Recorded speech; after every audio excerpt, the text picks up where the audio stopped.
I pulled into the public storage lot around 9:45 at night, gas gauge sitting so low the light had been on for the last 8 miles.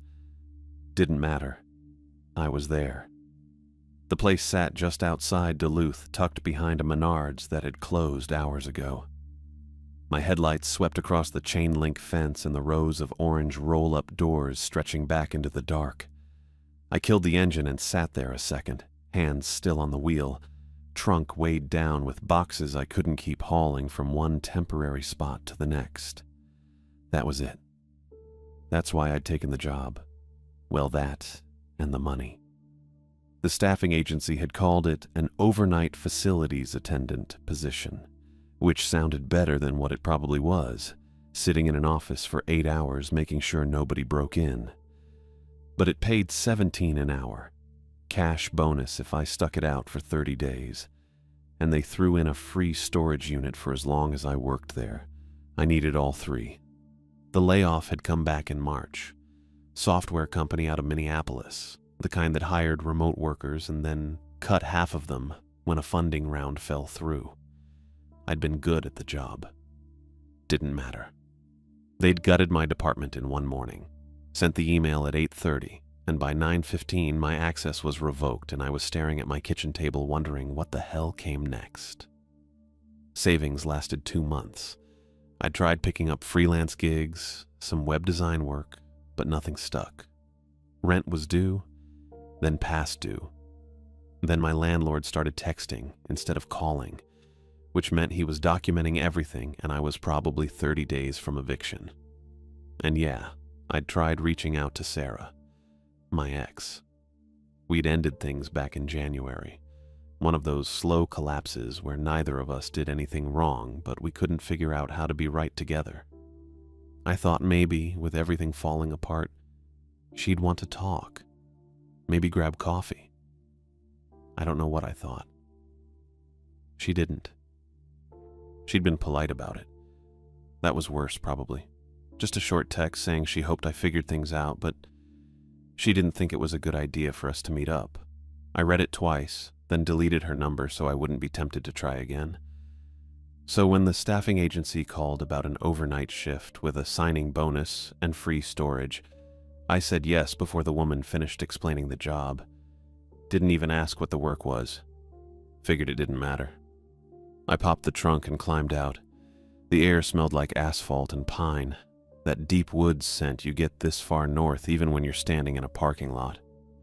It was late April, still cold enough at night that I pulled my jacket tighter and wished I'd grabbed the heavier one. The lot was bigger than I'd expected. The fence ran all the way around, maybe 10 feet tall with barbed wire curled along the top, and the units stretched back in neat rows, 3 stories of them stacked in places. Floodlights were mounted on poles every 50 feet or so, but half of them were out, leaving big pockets of shadow between the working ones. Empty lots spread out on the other side of the fence. Just gravel and weeds, a few pieces of rusted equipment that might have belonged to a construction company once. Past that, Highway 53 ran north toward the Iron Range, and every 20 seconds a pair of headlights would sweep across the fence line, bright and fast, then disappear. The light never quite reached the units, though. It hit the fence and stopped, like the place had its own bubble of dark. I grabbed the duffel bag I'd packed, thermos of coffee, a sandwich, my phone charger, a book I probably wouldn't read, and locked the car. The office sat near the front gate, a small prefab building with vinyl siding and a glass door. The lights were on inside, bright and flat, the kind of fluorescent glare that makes everything look a little sick. I crossed the lot and pulled the door open. The woman inside looked up from a clipboard. She was maybe mid-30s, blonde hair cut neat and professional, gray eyes that didn't give much away. She wore a blazer over a white blouse, slacks, practical flats, the kind of outfit that said she had other places to be, and this wasn't one of them. "Xavier Finley?" she said. "Yeah." "Rebecca Herrera, staffing agency." She set the clipboard down and reached for a manila envelope sitting on the desk. You're right on time. I wasn't really. I was 15 minutes early, but I didn't correct her. She moved fast, like she was trying to get through a checklist before something interrupted her. She slid a key ring across the desk, heavy, maybe a dozen keys on it, and scribbled a 4-digit code on a sticky note. Keys are labeled, she said. Front gate, office, restrooms, storage units, A through F. The codes for the keypad at the main entrance. Changes monthly, but you'll get the new one before that happens. I picked up the keys. They were cold, worn smooth in places. Got it. Phone's on the desk.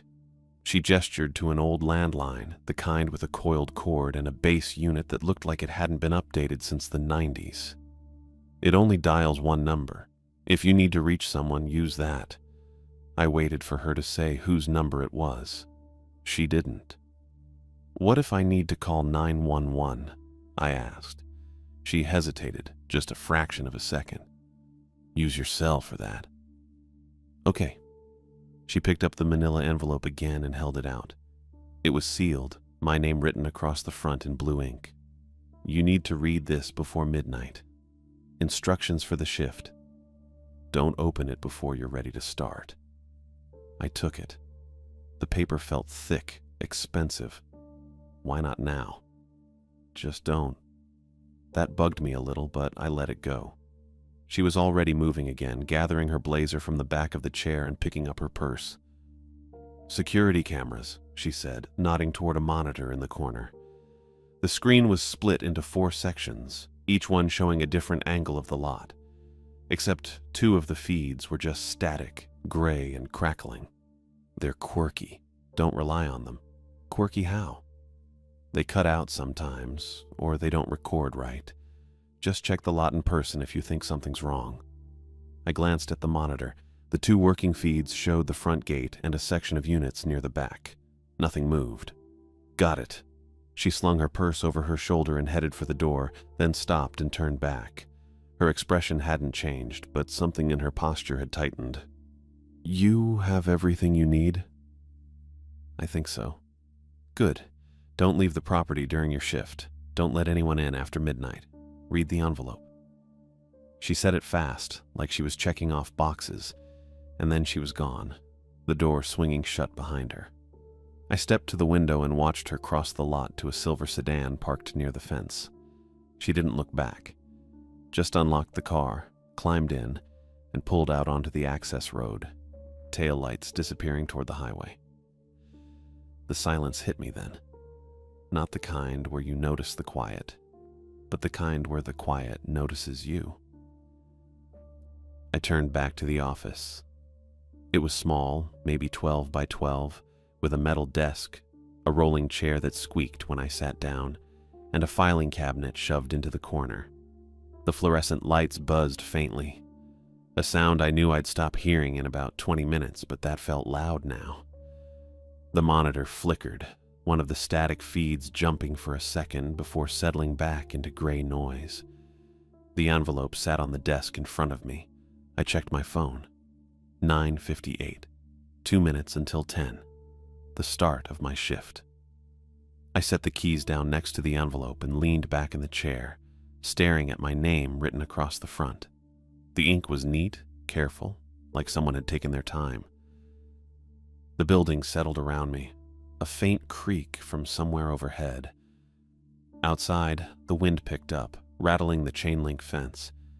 I figured I'd wait until 10 to open it, follow the instructions, do the job, collect the check. That was the plan anyway. I picked up the envelope at 10:02. The seal came off clean. 1 sheet inside, standard printer paper, white and crisp. No coffee stains, no wrinkles. It had been folded once, perfectly centered. The header sat at the top in bold caps. Overnight protocol. Below that, a list, numbered 1 through 5. Each entry had a time or condition attached. The formatting was tight, no extra spacing, nothing fancy, probably made in Word or something. Someone had printed this, slid it in the envelope, written my name on the outside in pen, and sealed it up. I set it flat on the desk. The fluorescent lights buzzed overhead. One of them flickered again, same rhythm as before. The monitor in the corner cycled through its 4 feeds. 2 static, 2 working. I could hear the chain-link fence rattling outside in the wind. I read the first rule. 1. Lock the office door at 9:10 p.m. Do not unlock until 6 a.m. under any circumstances. 9:10, that was specific, not 9. Not 9:15, 9:10, exactly. I checked my phone, 10:03. The second rule sat right below. 2. Answer the lobby phone only on the 3rd ring. Never before, never after. I looked at the landline on the desk. Old beige model with a coiled cord. Rebecca said it only dialed 1 number. She didn't say who called in. I guess now I knew someone would. 3rd ring. That was it. 3. Do not look at the camera monitor labeled Unit B17 between midnight and 12:15 a.m. I glanced at the monitor. 4 sections. 2 showed static. The other 2 cycled between the front gate and what looked like the back row of units. I didn't see any labels on the screen itself. Maybe they were written on the monitor frame or something. I'd have to check. Don't look at it. 15 minutes. Midnight to 12:15. Weird, but not impossible. 4. After 1:30 a.m., if someone knocks on the office door, do not open it. Do not speak. Slide the visitor log under the door and wait. I paused on that one. Visitor log. I hadn't seen one yet. I scanned the desk. No clipboard, no binder. Maybe it was in the filing cabinet, or maybe they'd give me one later. The rule assumed I'd have it, so it had to be somewhere. After 1:30. Don't open the door. Don't speak. Just slide the log under and wait. That part bugged me a little. 5. If you smell bleach at any time during your shift, retrieve the earmuffs from the top drawer of the desk and wear them until the smell passes. Do not remove them early. Bleach, earmuffs. I stared at that line for a second. Then I pulled open the top drawer. Inside, 2 pens, a stack of sticky notes, a roll of masking tape, and a pair of earmuffs still in the plastic packaging. The kind you'd wear at a shooting range or a construction site. Bright orange, heavy duty. The package had never been opened. I picked them up. The plastic crinkled. They felt solid, real. I set them back in the drawer and closed it. So that was the list. 5 rules, some with times, some with conditions, all of them specific enough that someone had thought them through. I read the whole thing again from the top. Locked the door at 9:10, answered the phone on the 3rd ring, didn't look at B17 between midnight and 12:15, slid the visitor log under the door after 1:30 if someone knocked, wore earmuffs if I smelled bleach. That was it. No explanation. No context. Just instructions. The paper didn't say what happened if I broke one. I folded the paper and set it back on the desk. The rules sat there, waiting. I figured I should at least check if the place matched what they were talking about. Visitor log, camera labels, the door lock itself. I stood up. The chair squeaked. I grabbed the keyring off the desk and walked to the office door. It opened outward. Standard commercial door with a small window at eye level, metal frame, weather stripping around the edges. The lock was a deadbolt, keyed from both sides. I tested the handle, turned fine from inside. The door opened smooth. Outside, the lot stretched out under the floodlights, rows of orange roll-up doors, shadows between the working lights and the dead ones. No movement. No cars except mine. I stepped out. The air was cooler than I expected. Wind came across the empty lots beyond the fence, carrying the smell of dirt and old asphalt. The chain link rattled again. I could hear the highway in the distance, steady hum of traffic heading north. I started walking. The first row of units sat about 20 feet from the office. Each door had a number stenciled in white paint. A1, A2, A3. Padlocks on all of them. Different kinds. Some combination locks, some keyed. All of them looked used, scratched up, weathered. I kept going. The aisles between rows were wide enough for a pickup truck. Gravel and cracked pavement. A few weeds growing through. Dust on everything. I passed B row, C row. The 3-story units started around D. Metal staircases bolted to the outside, leading up to the 2nd and 3rd levels. They creaked a little when the wind hit them. Nothing moved. I reached the back fence and turned around. From here, I could see the whole facility. The office glowed under its floodlight near the front gate. My car sat alone in the parking area. The rest was just rows and shadows and those big light poles every 50 feet. Normal, just a storage lot.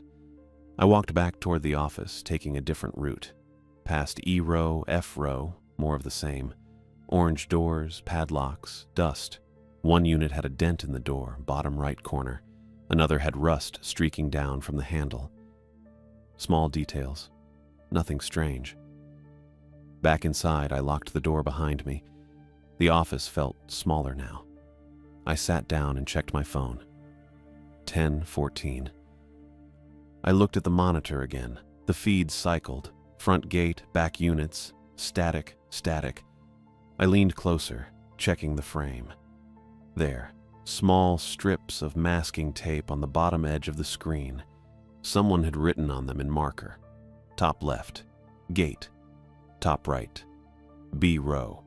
Bottom left and right were blank, just static. I watched the B row feed. It showed a section of units, probably somewhere in the middle of that row. The angle was high, looking down. I could see 3 doors, part of the aisle, a light pole. The image was grainy, washed out. It flickered every few seconds. No label for B17 specifically. Just B row. I'd have to figure out which unit was 17 when midnight got closer. Or maybe I'd just avoid looking at the whole monitor during that 15-minute window. Easier that way. I opened the filing cabinet. 3 drawers. Top one had hanging folders with labels. Lease agreements. Insurance. Maintenance logs. Middle drawer had more folders, some empty. Bottom drawer had a cardboard box with old invoices and a flashlight with dead batteries. No visitor log. I checked the desk drawers again. Top one had the earmuffs and pens. Side drawer had nothing but dust and a bent paperclip. Bottom drawer was empty except for an old phone book from 2016. I stood up and looked around. The log had to be here. The rules said to slide it under the door. You can't slide something you don't have. Then I saw it. Clipboard hanging on a hook by the filing cabinet, half hidden behind the door when it was open. I walked over and pulled it down. Visitor log printed across the top. Columns for date, time, name, unit number, signature. The page was blank. The clip held maybe 20 sheets, all blank. There it was. I hung it back on the hook. Everything the protocol mentioned existed. The earmuffs in the drawer, the visitor log on the wall, the camera feed labeled B row, the landline on the desk, the door with its keyed deadbolt. Someone had written those rules because they needed to be followed. I sat back down, checked my phone, 10:17. The first rule said to lock the door at 9:10.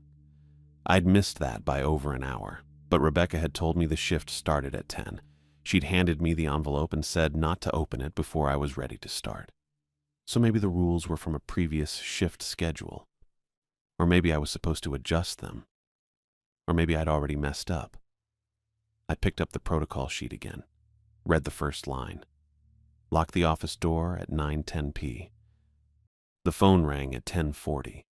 I know the exact time because I was staring at the wall clock when it happened.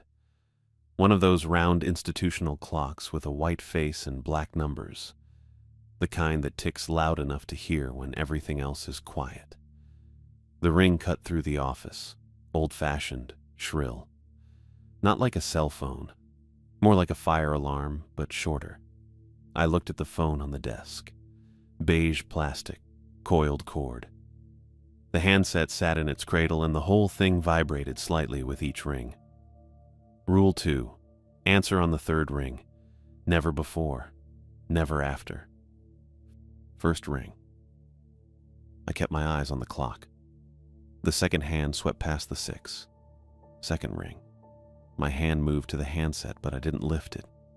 Just rested my fingers on the plastic. It was warm.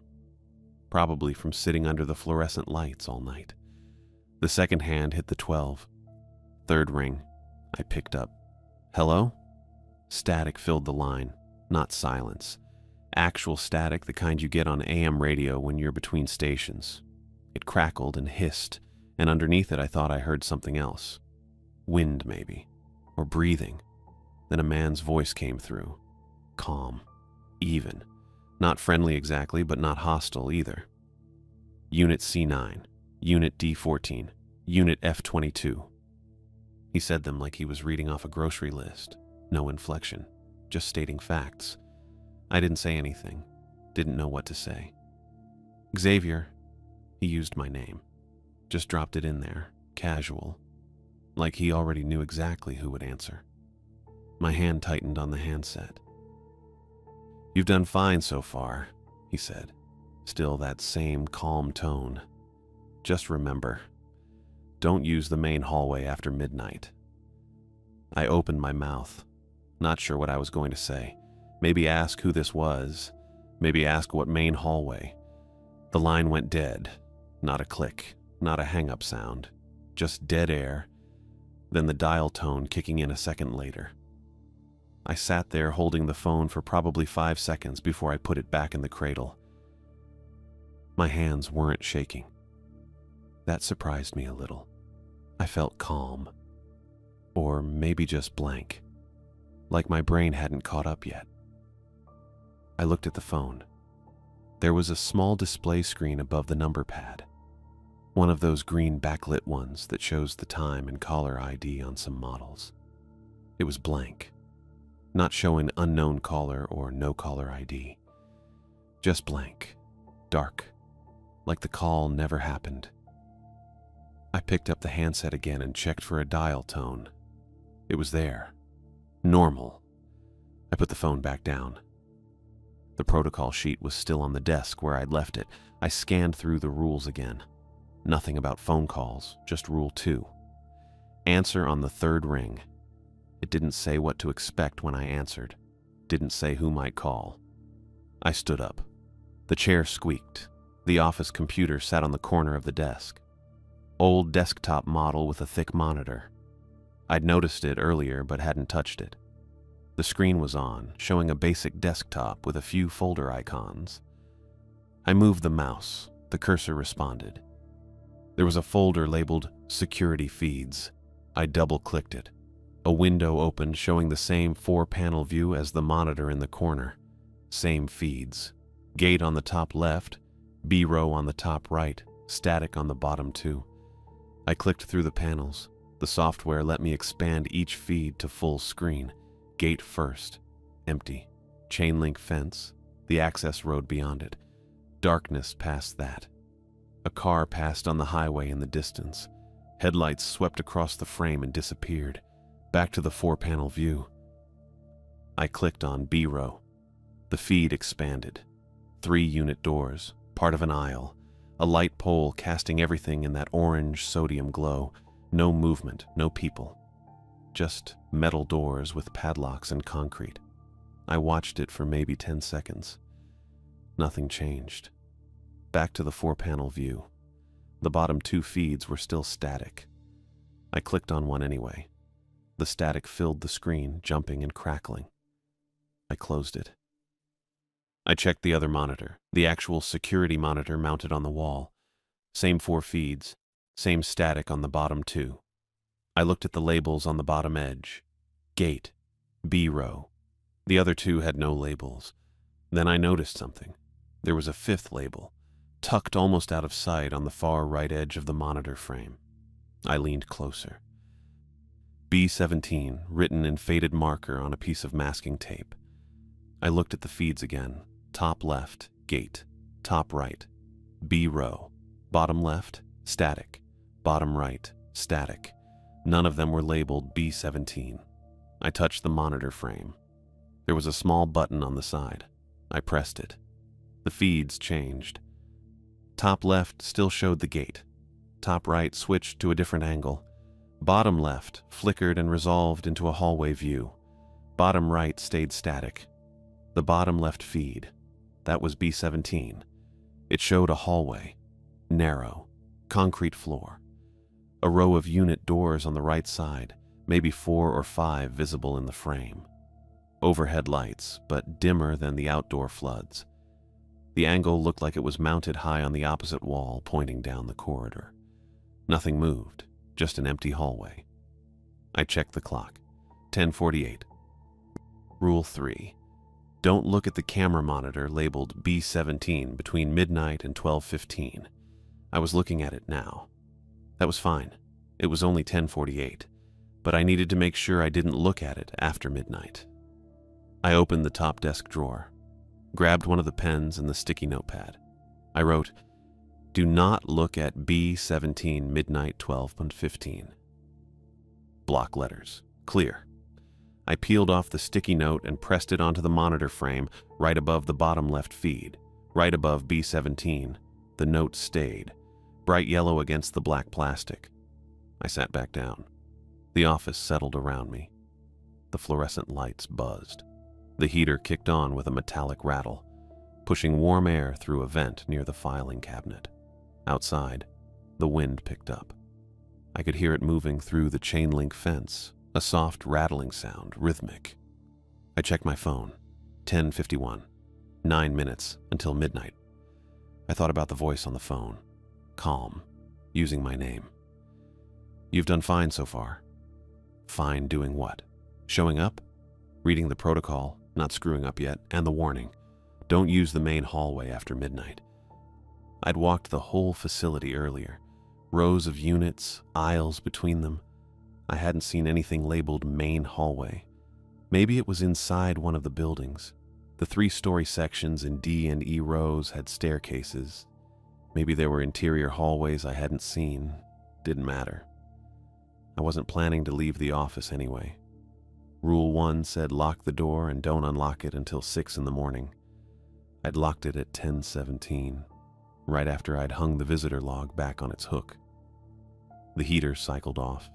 The rattling stopped. Silence filled the space it left behind. Not total silence. The fluorescent lights still buzzed. The clock still ticked.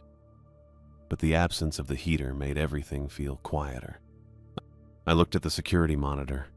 Gate, B row, B17, static, all empty, all still. 10:54. I opened my duffel bag and pulled out the thermos, unscrewed the cap. The coffee was still hot. I'd made it at 7, right before I left. French roast. No cream, no sugar. I poured some into the cap and drank it, bitter and strong. The clock ticked. 10:56. I put the thermos back in the bag. My phone buzzed. I pulled it out. Text from a number I didn't recognize. Probably spam. I deleted it without reading and put the phone face down on the desk. The building creaked. Overhead, a settling sound. Old prefab construction expanding and contracting with the temperature. 10:58. I watched the second hand sweep around the clock face. Smooth motion, no stuttering. The heater kicked on again. Same metallic rattle, same warm air. I pulled the protocol sheet closer and read through it one more time. 5 rules, simple, clear. Lock the door at 10. Answer the phone on the 3rd ring. Don't look at B17 between midnight and 12:15. If someone knocks after 1:30, slide the visitor log under the door. If I smell bleach, put on the earmuffs. I'd done the first 2. 3 more to go. Maybe none of them would happen. Maybe it would just be a quiet night.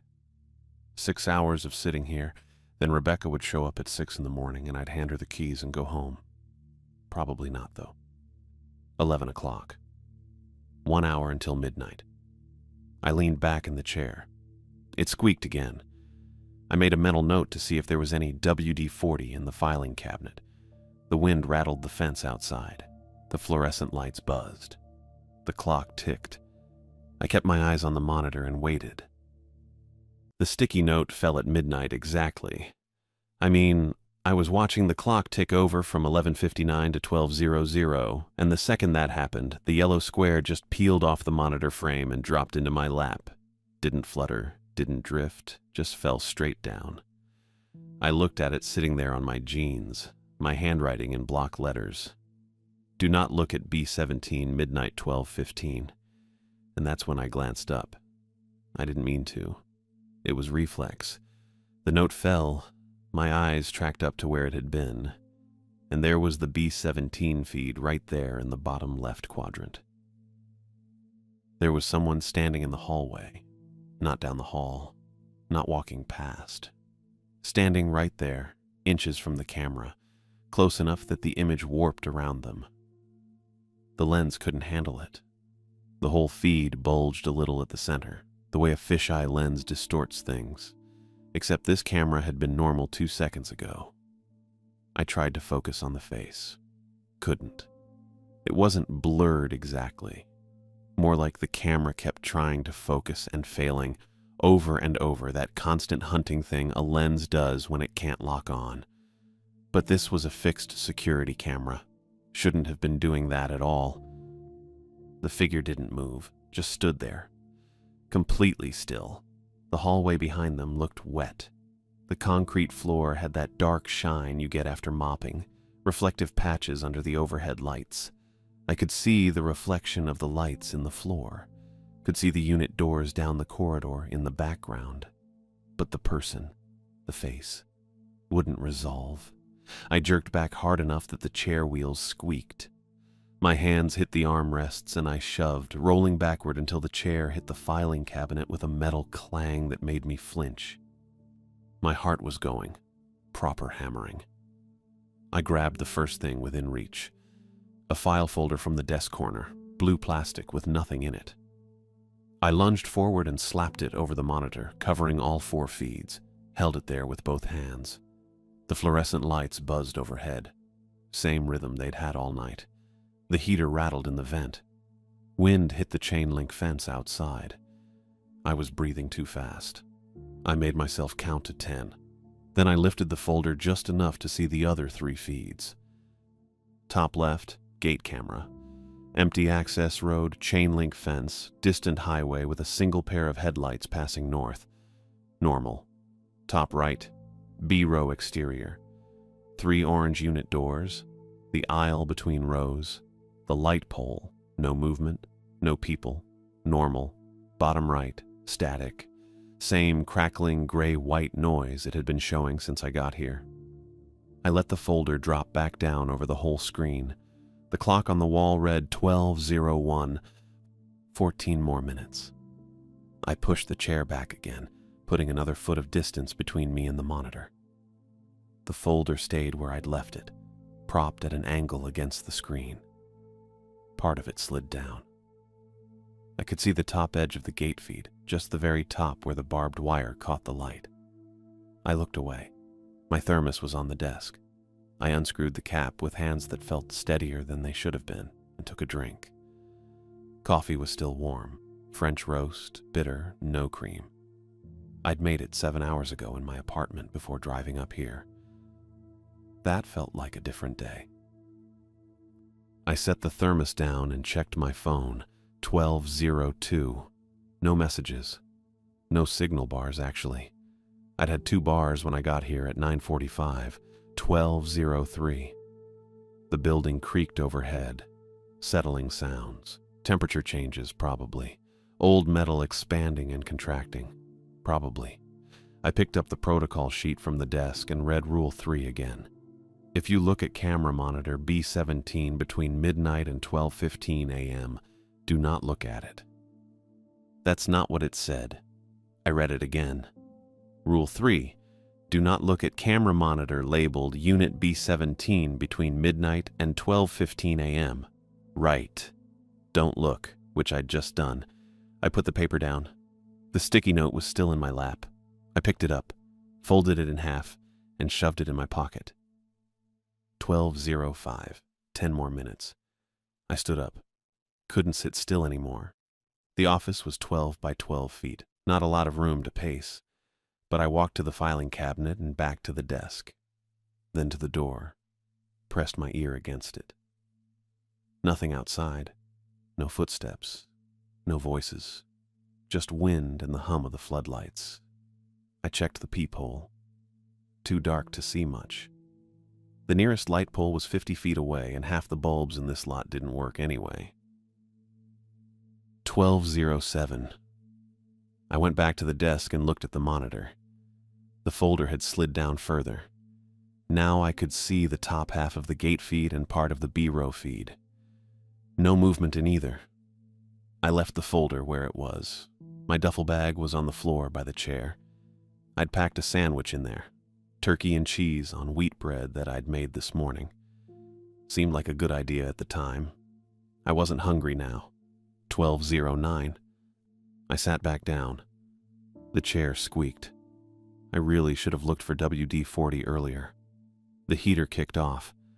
The sudden silence was worse than the noise. I could hear the clock ticking. Hadn't noticed that before. Cheap wall clock, white plastic face, black hands. Second hand jerking forward in little mechanical jumps. Tick, tick, tick, 12:11. I picked up my phone again. Still no signal. I opened the browser anyway. Waited for it to fail to load. It did. I closed it. 12:12. 3 more minutes. The caller on the phone earlier had used my name. Told me I'd done fine so far. Then warned me not to use the main hallway after midnight. I still hadn't figured out where the main hallway was. The B-17 feed showed a hallway. Narrow corridor with unit doors on the right side. Maybe that was it. Maybe someone was still standing there. I looked at the folder covering the monitor. 12:13. The fluorescent lights buzzed. One of them flickered, just once, then steadied. I folded my arms, unfolded them. Picked up the pen from the desk and clicked it a few times, put it down. 12:14. The wind hit the building, rattled something loose outside, metal on metal. 12:15. I waited another 30 seconds. Then I reached out and moved the folder aside. All 4 feeds visible again. I looked at the bottom left. B-17 hallway. Empty. The corridor stretched back under the overhead lights, concrete floor, unit doors on the right side visible in a row. Every single door was open, not just one. All of them. 5 unit doors in frame, all rolled up, the dark squares of the open units showing behind them. I leaned closer. They'd been closed before. I'd watched that feed at 10:48 when I first found it, and the doors had been shut. Orange metal roll-up doors, same as every other unit in this place. All of them pulled down and locked. Now they were open, all at once. I checked the other feeds. Gate, empty. B-row exterior, doors closed, no movement. Static feed, still static, just B-17. I looked back at that hallway. The doors were all the way up, rolled into their housings. The storage units behind them were dark. The camera angle was too high to see inside, just black rectangles where the interiors were. The floor still looked wet. I pushed back from the desk and turned in the chair, scanning the office. Landline phone on the desk, computer in the corner, filing cabinet, no radio. I checked the desk drawers. Top drawer, pens, sticky notes, masking tape, earmuffs still in plastic. Second drawer, empty except for an old stapler. Bottom drawer, manila folders, blank paper, a broken 3-hole punch. No radio. I stood up and checked the filing cabinet. Top drawer, lease agreements, insurance, maintenance logs. Middle drawer, more folders, some empty, some with papers I didn't read. Bottom drawer, cardboard box with invoices, flashlight with dead batteries. No radio, no walkie-talkie, no emergency contact list. I went back to the desk and picked up the protocol sheet, flipped it over, blank on the back. Flipped it again and scanned all 5 rules. Nothing about a radio, nothing about who to contact, nothing about what to do if something happened. Just the rules. I looked at the phone. Beige plastic, coiled cord, no buttons except the number pad. Rebecca had said it only dialed one number, hadn't said whose. The phone just sat there, silent. I checked the time on the wall clock, 12:18. The building was quiet, heater off, lights buzzing their steady rhythm, wind outside. But it felt different now. Controlled, maybe, like the silence was deliberate. Like something was waiting for me to do something and the quiet was making space for it. I sat back down in the squeaking chair and kept my eyes on the monitor. The B-17 hallway stayed empty. The doors stayed open. The phone didn't ring. I needed something solid to hold on to. The monitor feeds weren't helping. The B-17 hallway still showed those 5 open unit doors with dark rectangles behind them, and the wet-looking floor that shouldn't have been wet. I couldn't stare at it anymore. I turned to the desk and pulled out the sticky notepad, flipped through my earlier notes. Nothing useful there. Just the warning I'd written about B-17 that fell off the monitor at exactly midnight. I shoved the pad back in the drawer and stood up. The chair squeaked. I walked to the filing cabinet and opened the top drawer again, pulled out the folder labeled Lease Agreements. Inside were maybe 20 forms, all filled out in different handwriting. Names I didn't recognize. Unit numbers scattered across A through F rows. I closed it and tried the maintenance log folder. The maintenance log had entries going back 6 months. Most of it was boring stuff. Replaced bulb in B row on March 12th. Fixed lock on Unit A8 March 24th. Gate keypad battery changed April 2nd. I kept flipping. The last entry was from 2 weeks ago. Replaced fence chain April 18th. Nothing after that. I put the folder back and closed the drawer. The fluorescent lights buzzed overhead. I checked the wall clock. 12:24. The gate camera still showed the gate. Chain link fence, access road beyond it, empty pavement under the floodlights. No cars, no movement. I moved closer to the monitor and studied the feed. The gate looked shut, definitely shut. The keypad next to it had a small green light that meant the system was armed. I squinted at the timestamp in the corner of the feed. It updated every second. 12:25 a.m. I walked back to the desk and sat down. My phone was still face down where I'd left it. I flipped it over. Still no signal. Just the time glowing at me. 12:25. I opened the Notes app and typed keypad log into the search bar, then deleted it. That was stupid. The keypad log wasn't on my phone. I stood again and went to the filing cabinet, middle drawer this time. I pulled it open and rifled through the folders until I found one labeled Access Log. Inside were printouts, thermal paper that had faded in places. Each line showed a timestamp, a code entered, and whether the gate opened or closed. I scanned down to today's date.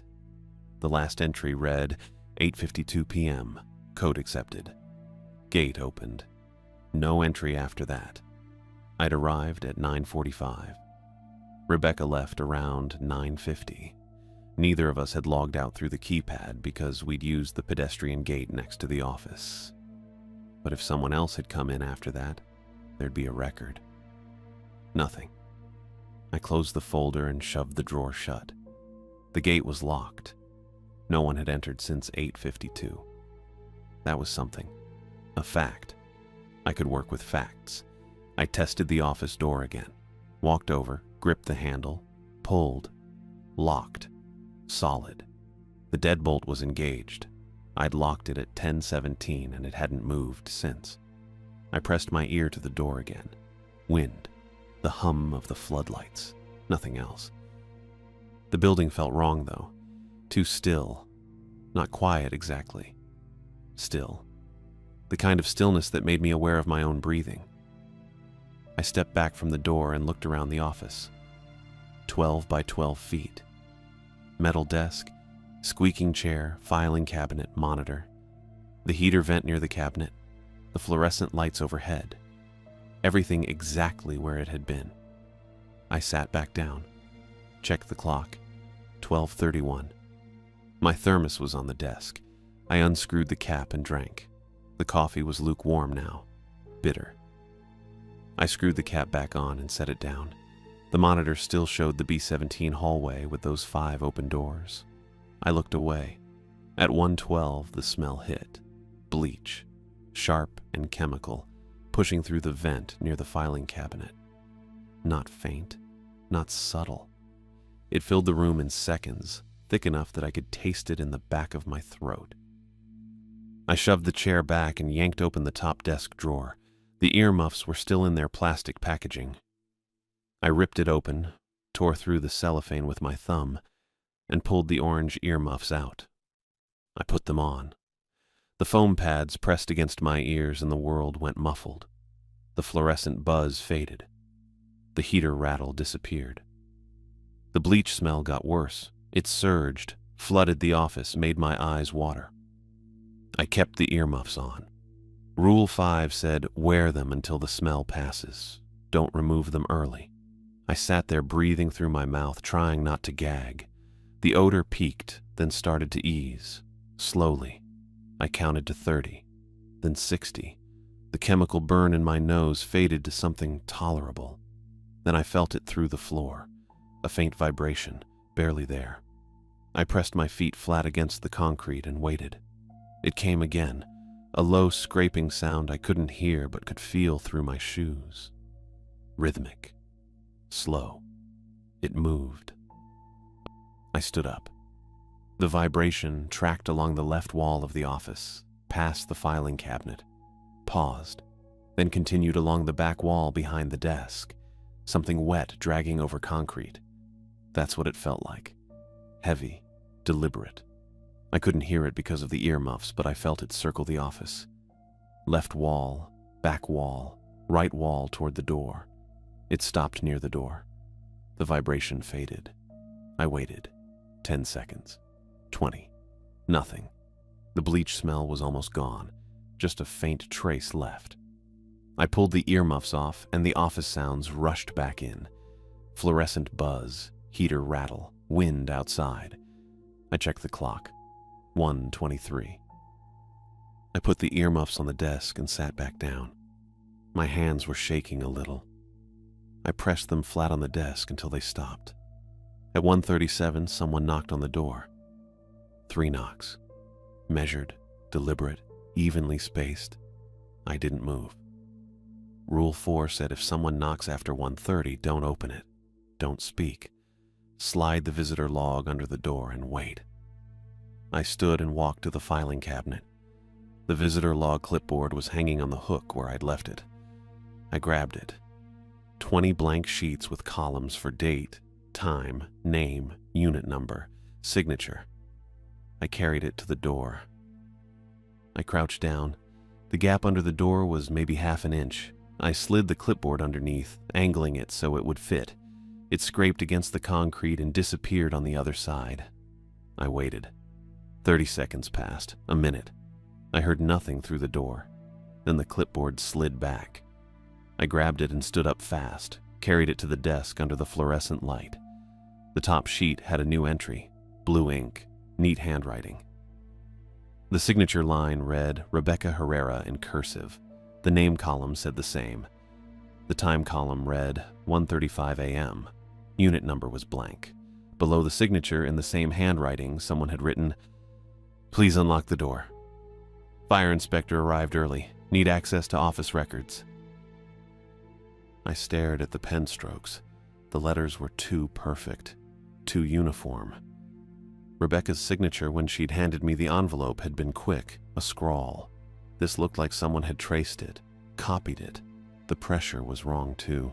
Some letters pressed darker than others, but not in a natural way, in a way that suggested someone practicing the loops. I set the clipboard down. The knocks came again, heavier this time, 4 of them, faster. I stepped back from the door. The handle turned, slowly, testing the lock. It rattled once, then stopped. I crouched down and looked at the gap under the door.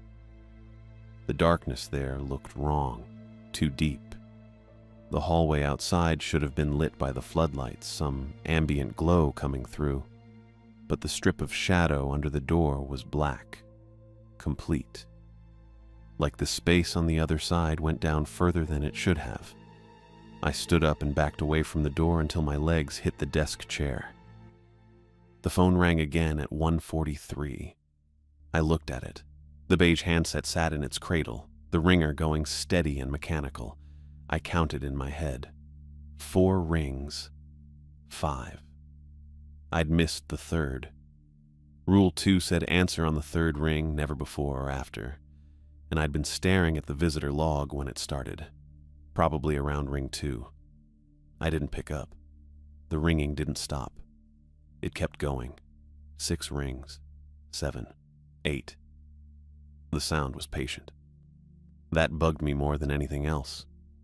It wasn't frantic or angry, it just continued, steady and even, waiting for something I couldn't give it anymore. I looked away from the phone and back at the monitor. The B-17 feed flickered. Just once. A quick stutter in the image, then it settled. I tried not to look.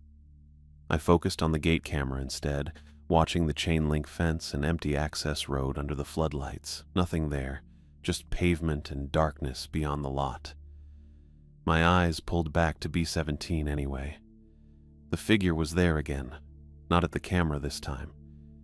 Deeper in the corridor, maybe 20 feet back, standing in the middle of the hallway between 2 unit doors. The image quality was bad, grainy, but I could see enough.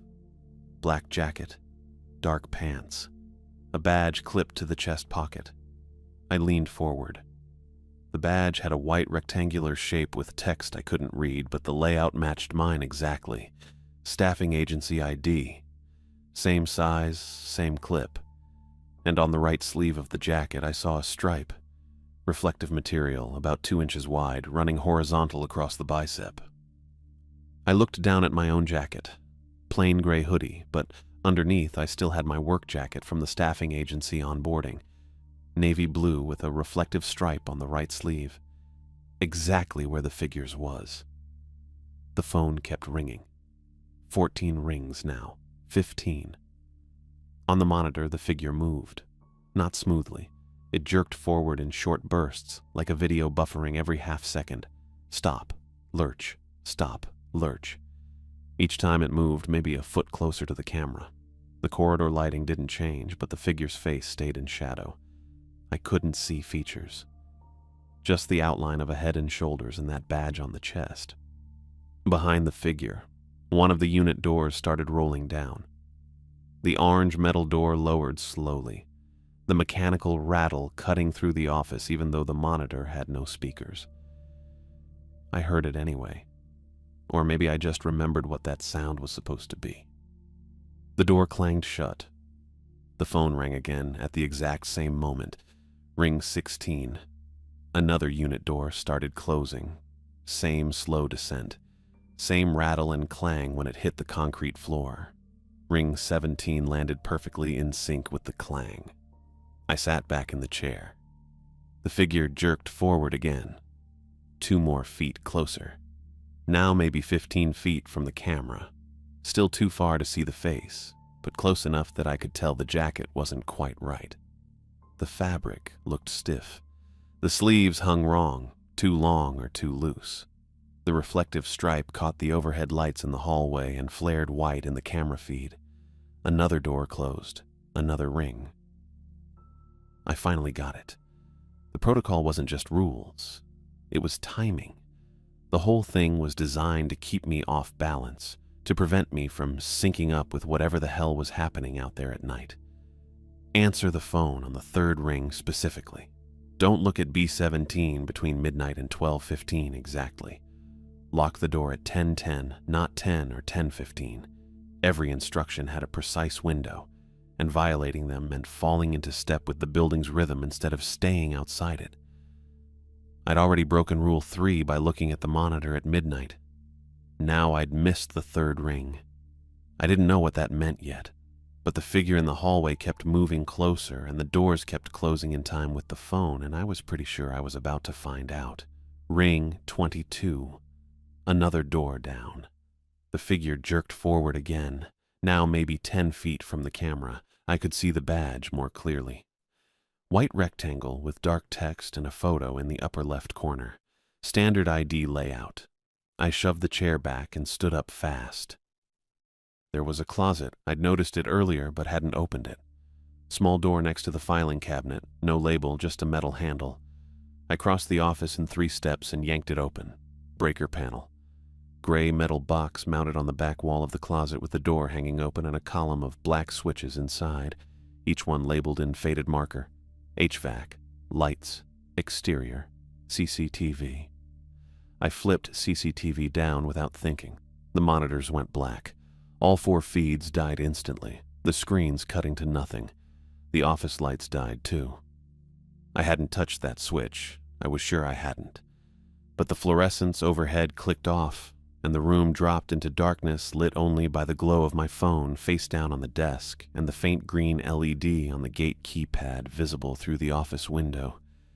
The bleach smell hit me like a wall, thick and choking, slamming into my nose and throat so fast I gagged. Worse than before. Way worse. I stumbled back from the breaker closet, hand over my mouth, eyes watering. The phone kept ringing, but now it sounded wrong. Closer. Like it wasn't coming from the desk anymore. Like it was coming from inside the room. Behind me. Next to me. I couldn't tell. The sound bounced off the walls in the dark, and I couldn't pin it down. Something scraped down the outside of the door. Wet. Heavy. Dragging from top to bottom in one long, slow pull, then stopping. Then starting again, higher up, and dragging down again. The sound made my skin crawl. It wasn't metal or wood. It was something soft and slick moving against the door's surface, leaving a trail I couldn't see but knew was there. I backed up until I hit the desk. My hand found the duffel bag. I dug through it, shoved aside the thermos and sandwich, found the flashlight at the bottom. The one from my car, not the dead one in the filing cabinet. I clicked it on. The beam cut through the dark and landed on the desk. The visitor log clipboard sat there where I'd left it after the knocks at 1:37. But the top sheet had new writing on it. I picked up the clipboard and held the flashlight closer. Cramped handwriting, different from the neat cursive that had spelled out Rebecca Herrera's name earlier. This was small and uneven, crammed into the message section below the signature line in blue ink that looked too dark, almost black. You volunteered, turned off the only witness. Restore CCTV before 2 a.m. if you want sunrise. The monitors aren't only for you. I read it twice. My hands were shaking hard enough that the flashlight beam jumped across the page. The phone kept ringing. 28, 29. The scraping sound moved along the door again, lower this time, near the gap at the bottom.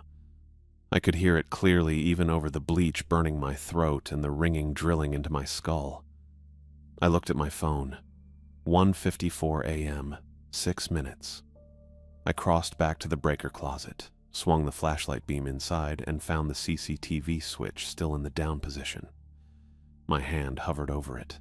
The scraping got louder, faster. Something was moving out there right outside the door, inches from where I'd been standing earlier. 1:56. I flipped the switch up. The monitors blazed back to life. All 4 feeds returned instantly. Gate camera showing the empty fence. B-row exterior showing the 3 orange unit doors under the floodlight. Bottom right, still static. And B-17 showing an empty hallway with all 5 unit doors closed. Floor dry, no figure anywhere. The phone stopped ringing mid-ring, just cut off clean, leaving silence. The scraping stopped. The knocks I'd been hearing in the background, faint rhythmic taps I hadn't consciously registered until they vanished. Those stopped too. The bleach smell faded in seconds. Gone so fast I wondered if I'd imagined it, except my eyes were still watering and my throat still burned. But the office lights stayed off. I stood there in the dark with the flashlight in my hand, watching the monitor glow in the corner. The feeds cycled normally. Timestamp ticking forward. 1:58, 1:59, 2 a.m. Nothing happened. I sat back down, kept the flashlight on, watched the monitors and the door and the clock on the wall that I could barely see in the darkness. The building settled. The heater kicked on, rattling through the vent. Wind outside, distant highway sounds. I didn't move for 4 hours. At 6 a.m. exactly, the office lights clicked on by themselves. The fluorescents buzzed to life overhead, flooding the room with that flat white glow. I blinked hard, eyes adjusting. The monitors still showed the same feeds. Gate empty, B row quiet, B17 hallway clear. I stood up, walked to the door, pulled my keys from my pocket and unlocked the deadbolt, turning it slowly until it clicked free. I gripped the handle and pulled the door open. The air outside smelled like dust and cardboard. Normal storage facility smell. Dry and stale but clean. No bleach. No chemical burn. Just old concrete and metal and whatever people kept locked in units. I stepped outside. The lot looked the same as when I'd arrived. Rows of orange doors. Floodlights buzzing on their poles. Chain-link fence. My car parked near the office. Dawn light just starting to creep over the horizon, turning the sky gray. I walked toward B row. Took me maybe 2 minutes to reach B17. The unit was on the ground level, third door from the left in the row. Orange roll-up door, same as all the others. Padlock hanging open on the latch. But the door was dented, inward, from the outside, like something had pressed hard against the metal, right in the center, and tried to push through. The dent was maybe a foot wide, deep enough that the door's horizontal ridges had buckled and warped. But it hadn't broken. Whatever had pushed had failed to get inside. I stood there for a minute, maybe longer. Then I turned around and walked back to the office. By noon, I'd quit. I didn't call. I just drove home, packed my stuff from the office into my duffel, left the keys and the protocol sheet on the desk, and got in my car. I took a photo of the dented door on my way out, took another photo of the protocol sheet before I left it. Rebecca texted me at 12:30 asking why I'd left early. I sent her both photos, no message, just the images. She replied 4 minutes later. The rules aren't company policy. The last guard who ignored them didn't make it to morning. I didn't respond. I blocked the number and kept driving south on Highway 53 toward Minneapolis. I'd lost the bonus, lost the job, lost the free storage unit I didn't even need anymore because I'd probably lose my apartment too without income. But my hand stayed steady on the wheel and I kept my speed exactly at the limit and I didn't look in the rearview mirror. Leaving while the building allowed, it felt like the only outcome I could trust.